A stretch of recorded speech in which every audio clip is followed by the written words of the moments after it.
We go through this every year. You know perfectly well what holiday it is. Okay. Happy Halloween, everybody. Whoopee. Row 18, plot 20. Hey everybody, welcome to Now It's Dark. I'm Jim. I've got a horror anthology review for you. This is called Shingles, the movie. It's 1 hour and 57 minutes, so it's a little long. It is tagged as a comedy, but this is a horror comedy. It's made by the same people who brought us Amityville Christmas Vacation, which was a holiday horror film that I reviewed last Christmas season. I typically don't do like the Christmassy stuff, but I did last year, and I actually enjoyed the Amityville Christmas Vacation. So it stars almost all of those same people, and so the director is Steve Rudzinski, uh, and the writers for this movie, Robert Bevan, Rick Gualtieri, and John G. Hartness. And it has a big cast of a whole bunch of people. And yeah, so this is a horror anthology. It's a series of hilarious and gross tales that will bring you laughs and chills. A group of friends share scary stories that all happen to them in an attempt to scare each other. How much of it is real? How much will come back to haunt them? So 2023. I think I watched this. Yes, I wrote down I watched this on Tubi. Go figure.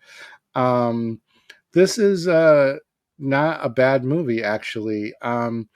This movie only really has 4 stories. So, with it being an hour and 57 minutes, I did write down that I thought that they could have done a 5th story, because one of them, the third little short story, really didn't work for me. It had to do with like college frat um, invasion from aliens, and it really didn't work for me. The comedy bits didn't really hit. I frat college frat humor kind of is hit or miss for me, and this one just it went on for so long.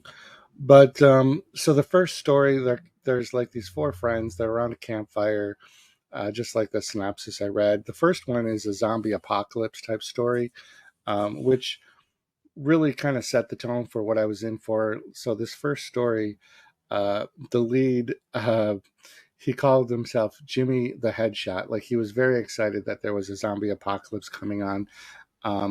Tons of one-liners, and they actually landed for me. So I really was laughing a lot during this. I thought it was very uh, clever, some of the things that they say. Now, this movie knows going into it that it knows what it's doing. It's meant to be very tongue-in-cheek, parody almost to an extent of some genres. But I thought that one was good. This also had the next sequence was about a ventriloquist doll, and I'm a sucker for that kind of stuff as well. I enjoy the ventriloquist dummy horror, doll horror, and this one was pretty clever. It's definitely taking shots at Goosebumps. Goosebumps has a ventriloquist. I think it's called Slappy. This one is Sloppy.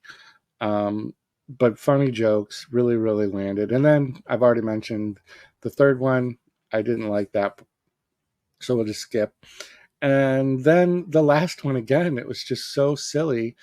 It's kind of a supernatural story with a girl trying to raise money, and they are picking uh, so many shots at like rednecks and racial kind of stereotypes and things.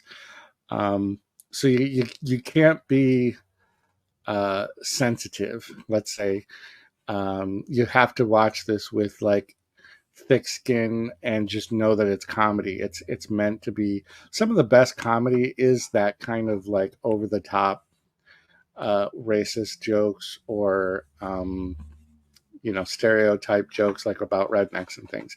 Like, they're funny, But you have to separate yourself from the being woke, I guess, or whatever, however you want to say that. But this, when I read the synopsis, was the one story that I thought I was going to hate, but I ended up liking it very much. It's about a gnome. There's a garden gnome in the story. And, well, I don't know if it's a spoiler because you find out pretty right away. The gnome shits cocaine. Okay. So yeah. So the girl is trying to sell cocaine that was shit from the gnome's butt. And it is hilarious. And the gnome is over the top. I'm not a big fan of like garden gnomes, but this is hilarious. There are so many shocking things that this gnome does, that it's so worth checking. Even if you aren't enjoying the first three stories, skip to the end one because you will. If you don't laugh at some of the just ridiculousness, then I don't know what's wrong with you. Um, and then, surprisingly enough, though, this story does have a wraparound, which, if you've been watching any of my anthology reviews this October, I appreciate when the writing involves a somewhat wraparound finish, the reach around money shot, if you will.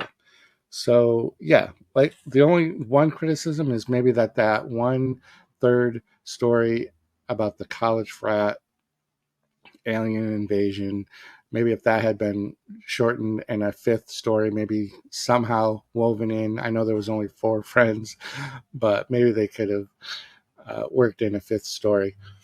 But yeah, this is on Tubi, so if you are looking for an anthology, really low budget uh, comedy, this was shot with only a $50,000 budget, so it's mostly a lot of let's get all of our friends and families together on the weekend and film some scenes, and then next weekend we'll all get together and film a few more. But it's pretty good. It's one of the better low budgety comedy horror anthologies that I've watched this month. So let me know in the comments down below if you're interested in Shingles, if you would watch this.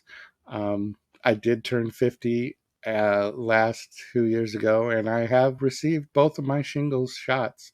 So I was safe to watch this movie without any redness or itching.